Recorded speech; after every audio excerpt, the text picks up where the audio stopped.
Everybody, this is Stork. Well, that's what I changed my name to because I absolutely love Stork.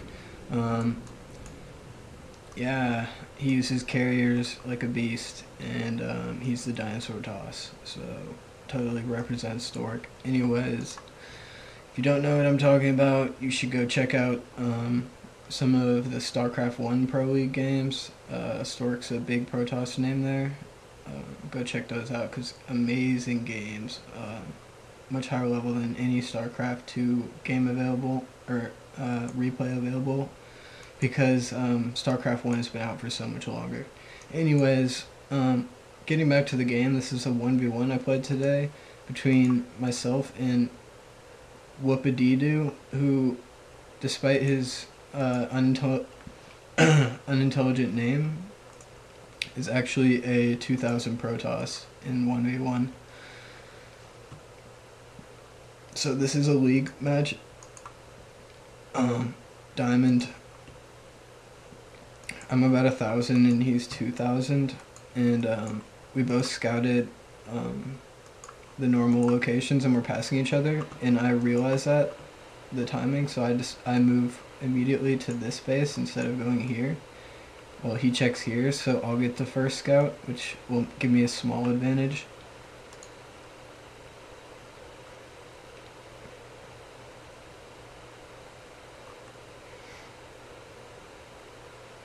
And you can already tell he's kind of ticked off about that. He got thrown off of his game, already attacked his own probe. I tried to find that probe, but I couldn't find it. And I got a little glitched out there, so I just ran away. Anyways, he went for gas before me. I was a little bit slower in my build order because I was seeing exactly what he was doing. So I got my gas up now while his is already up. And yeah, I'm not going to get a quick zealot yet.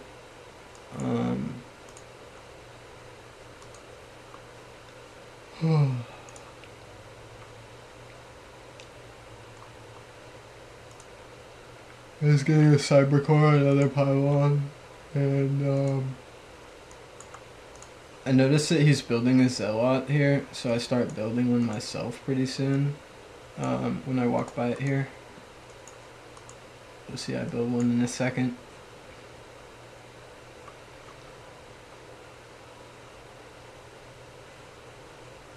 And he actually, I do a gas steal because I realize he's going for a mirror build as I usually go for in PvP. Except I don't normally get 2 zealots. My build's a little bit different. Look at APM. He's at 87 and I'm at 58. Anyways, he just has these 2 zealots kind of guarding, and he has a hidden probe in this location. I'm putting up 2 gateways in response to his 2, or his 3, sorry. And he's gonna get warp gates out faster than me. Mine's a little bit slower. But he's saving his warp gates, surprisingly. He's not using it for his warp gates like I thought he would. Oh, there he goes. So he's using it a little bit, but that gave me enough time to catch up, sort of. Anyways, he's getting this pylon, and I decided to go for robotics facility to get those immortals out and possibly an observer. And I get my second gas up. Let's look, faster than him. I realized that my first gas was slower, so I gas stole and took my second quicker than him. Even though he cleared up the gas steal right when I put mine down, he was still delayed in getting his second gas. So mine was way ahead of his. But here we go. Here comes the aggression. 3 stalkers, 4 stalkers, and 4 zealots. Uh-oh. 2 stalkers and 1 zealot on my side. This guy is doing some sort of timing attack.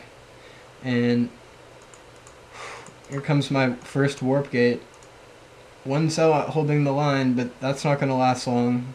And yeah, a sentry to use the field and I'm gonna pull these zealots away from this force so I can picket these zealots.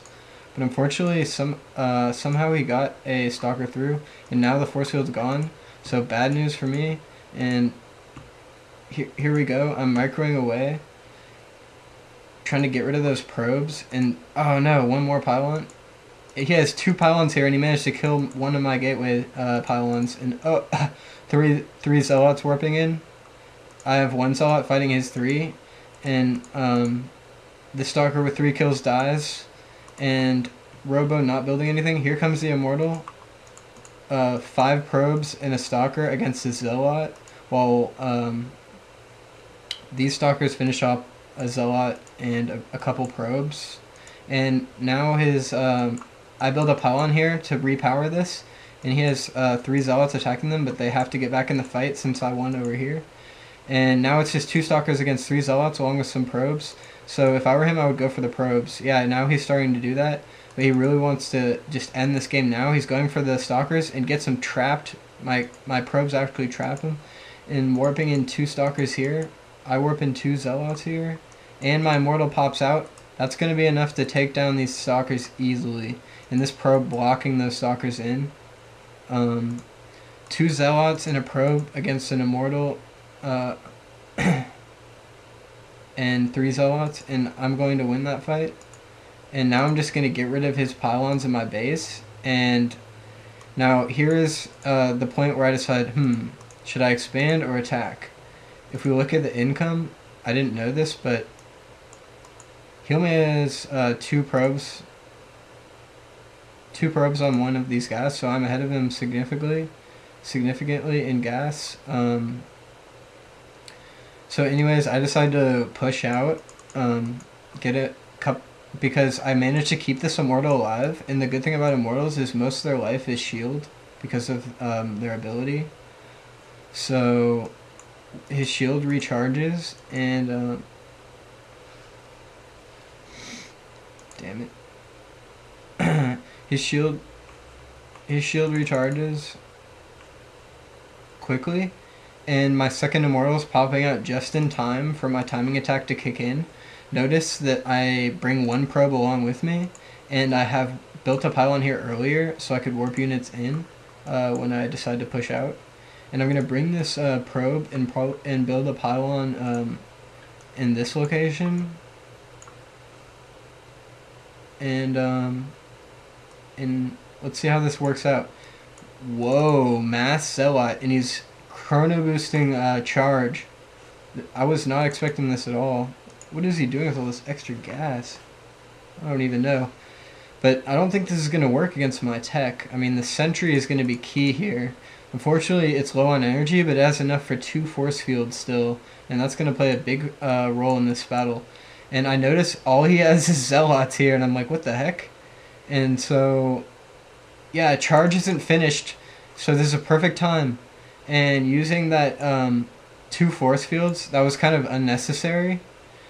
I should have just used 1, and maybe a little bit off of place, but his chrono boost is kind of being wasted. He could have finished charge earlier, and maybe chrono boost is these gateways to get out more troops.